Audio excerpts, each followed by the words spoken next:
इससे पहले यमुना में छठ की पूजा होता था। यमुना के घाटों पर छठ की पूजा होती थी और सभी घाटों पर लाखों लोग धूमधाम से छठ पूजा मनाते थे।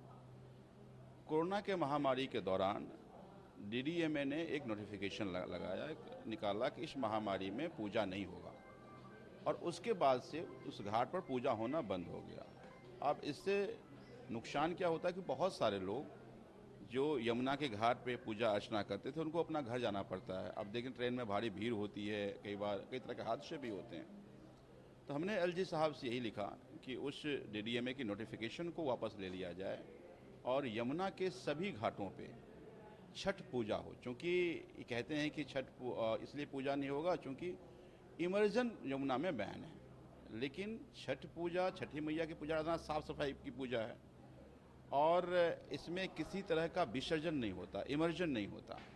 और मान लीजिए कि अगर ये बैन है भी तो केवल दिल्ली का नहीं होना चाहिए। यही यमुना जब उत्तराखंड में पूजा हो रहा है, बगल में यूपी में पूजा हो रहा है, गंगा के किनारे कई जगह पूजा हो रहा है, तो दिल्ली में बैन फिर ये भेदभाव दर्शाता है ना। तो इसलिए हमने एलजी साहब को ये चिट्ठी लिखा है कि छठी मैया की पूजा आराधना पहले की भांति कोरोना के महामारी से पहले जिस तरह से हर घाट पर पूजा अर्चना, लगभग 12 घाट हैं जहाँ पे पूजा अर्चना होती थी, उन सभी घाटों पे ये पूजा अर्चना फिर से इस बार किया जाए। मुझे पूरा विश्वास है कि एलजी साहब को संज्ञान लेंगे। पिछले साल हमने देखा था कि कई जगह कृत्रिम तालाब बनाकर लोगों ने पूजा की थी, तब भी ये डिमांड होती थी कि यमुना के किनारे पर करने की अनुमति दी जाए।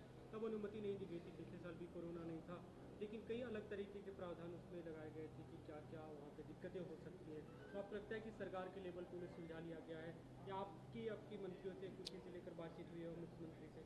देखिए, ये कृत्रिम तालाब पर पहली बार नहीं हो रहा है।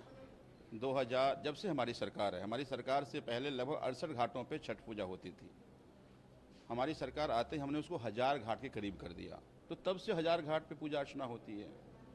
तो ये कृत्रिम घाट अभी नहीं बनाए, कृत्रिम घाट पे भी पूजा होता है। यहाँ बड़ी संख्या में पूर्वांचली दिल्ली में रहते हैं, लेकिन कृत्रिम घाट के साथ साथ यमुना के किनारे भी लाखों की संख्या में लोग पूजा अर्चना करने आते थे जो इससे वंचित हैं। तो पिछली बार ही हमने अपने माननीय मुख्यमंत्री जी को लिखा था, उन्होंने एलजी साहब को फॉरवर्ड किया था, लेकिन केवल राजनीति के सिवाय एलजी साहब ने उस पर कोई काम नहीं किया। तो मुझे लगता है कि छठ के समय में इस पर भारतीय जनता पार्टी राजनीति करती है, तो राजनीति करने की बजाय समाधान की बात हो और एलजी साहब इसको संज्ञान लें। हमने अपने मंत्रियों से भी बात किया, उन सबका कहना है कि बिल्कुल पूजा होना चाहिए, अगर ज़रूरत पड़ेगी कहीं भी उसमें मंत्रियों के मंत्री साथ होंगे, लेकिन ये पूजा अर्चना यमुना के किनारे जैसे पहले होता था उसी तरह से जारी रहे, यही निवेदन हमने एलजी साहब से किया है। एक दूसरा मुद्दा आज हाउस में बस मार्शल्स को लेकर चर्चा हुई, प्रस्ताव था, उसमें आपके जो मंत्री हैं सौरभ भारद्वाज, उन्होंने एक लाइन जोड़ी कि 3 अक्टूबर को सभी मंत्री सभी विधायक उप राज्यपाल के यहाँ जाएंगे। उन्होंने बीजेपी एमएलए का भी जिक्र किया, लेकिन उस पर आपत्ति भी की गई एलओपी की तरफ से। तो क्या निष्कर्ष निकला इसका, क्योंकि इससे पहले ऐसा ही एक प्रस्ताव आप लोग पास कर चुके हैं लेकिन उसका कोई समाधान, उसका कोई परिणाम दिखा? देखिए, महीनों से जितने बस मार्शल हैं वो धरने पर हैं, सब बहुत गरीब परिवार से आते हैं और बेचारा वो धक्का खा रहा, फुटबॉल बन गया है। कभी भारतीय जनता पार्टी के दफ्तर जाता है, कभी हमारे पास आता है, उस भारतीय जनता पार्टी के लोग गुमराह करते हैं।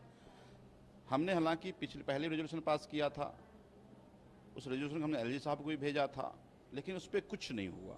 तो ये लगातार बेचारे बस मार्शल इधर उधर भटक रहे हैं, उनका घर चलना मुश्किल हो गया, बच्चों का पढ़ाना मुश्किल हो गया, कई मतलब अपनी सुसाइड तक कर लिया। तो हम इस बात को लेकर चिंतित हैं, न केवल उनकी नौकरी बल्कि इससे दिल्ली के सुरक्षा, बसों में जो महिलाएं लड़कियां बसों में जाती थी वो अपने आप सुरक्षित महसूस करती थी। कोरोना में इन लोगों ने बहुत काबिल तारीफ काम किया था। तो हम ये मानते हैं कि दिल्ली की बेहतरी के लिए बस मार्शल, ये सिविल डिफेंस के जो वॉलंटियर्स थे, इन्होंने बहुत अच्छा काम किया था। हम चाहते हैं कि उसकी नियुक्ति हो जाए। एलजी साहब और कुछ अधिकारी मिलकर के गंदी राजनीति करके, मुझे कहते हुए शर्म आ रहा है कि इस सरकार का हिस्सा होने के बावजूद अधिकारी गंदी राजनीति करके इन सभी बस मार्शलों को नौकरी से वंचित कर दिया। हमने पहले हाउस रेजोल्यूशन लाया था, तब भारतीय जनता पार्टी के जो विधायक थे वॉकआउट कर गए थे। आज हमने फिर चर्चा रखा, ये अच्छी बात, उन्होंने कहा कि हम इसके साथ खड़े हैं, लेकिन केवल साथ खड़े होने से नहीं होगा ना। तो हमने कहा कि आपको जो करना, हमारे मंत्री ने सौरभ भारद्वाज जी ने कहा कि आपको जो लिखाना है, जो करना है, लेकिन अथॉरिटी एलजी है, एलजी के पास बैठते हैं। कोई अमेंड करना है, कोई वापस लेना है, कुछ ऐड करना है, हम तैयार हैं। तो उन्होंने रेजोल्यूशन में ऐड करवाया, उन्होंने जो रेजोल्यूशन में ऐड करवाया है कि परमानेंट हो जाए, सहमत है परमानेंट हो जाए, और अच्छी बात है परमानेंट हो जाए, वो उनकी नौकरी मिल जाए, सहमत है नौकरी मिल जाए। साथ में ये भी ऐड किया है, क्योंकि यहाँ केवल हाउस में तो हमने पहले भी पास कर दिया था, लेकिन हाउस के रेजोल्यूशन पास होने से उसकी नौकरी नहीं मिली, तो अब एलजी के सामने बैठ करके 3 तारीख का नवरात्रा का पहला दिन है, ये निश्चित किया गया है कि एलजी साहब के यहाँ बैठा जाए, सभी विधायक हम जाएं, पक्ष के भी विपक्ष के भी, और एलजी साहब बैठे, हमारे सारे मंत्री बैठे, जो जहां जैसे लिखना है वहां लिख करके इन बेचारों की नौकरी फिर से मिले, ताकि दिल्ली की बेहतरी के लिए काम करें, लोग वसुल स्वच्छता अपने आप महसूस करें, उनका रोजी रोटी चल पाए।